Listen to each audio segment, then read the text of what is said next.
In our last session, we explored communication models and processes. Now let's get real. Even with the best intentions and a solid understanding of how communication should work, we often run into roadblocks. Today we'll tackle those barriers head on. What gets in the way? Common communication barriers.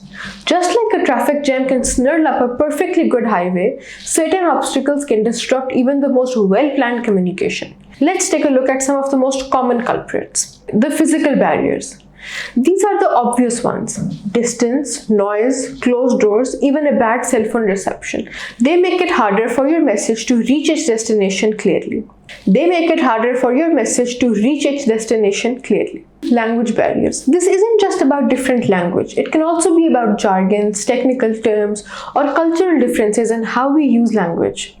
Emotional barriers. Ever tried having a rational conversation when you're angry or stressed? Emotions like fear, anger, and distrust can cloud our judgment and make it harder to listen or express ourselves clearly. Perceptual barriers. We all see the world through our unique lens, shaped by our experience and beliefs. These differences in perception can lead to misunderstandings and misinterpretations. Cultural barriers. Different cultures have different norms and values around communication.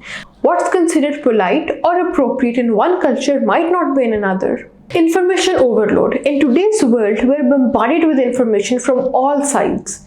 It can be hard to cut through the noise and focus on the message that matters.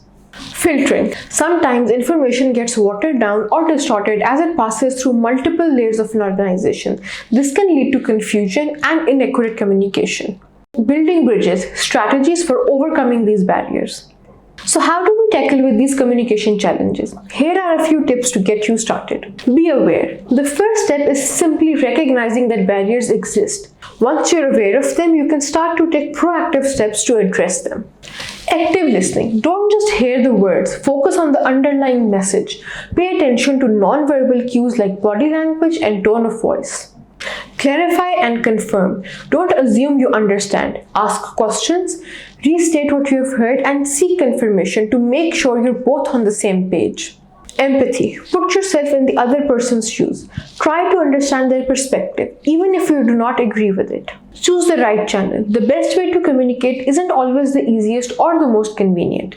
Think about which channel is most appropriate for the message you are trying to convey. Simplify your message. Avoid jargons, technical terms. Use clear and concise language that your audience will understand.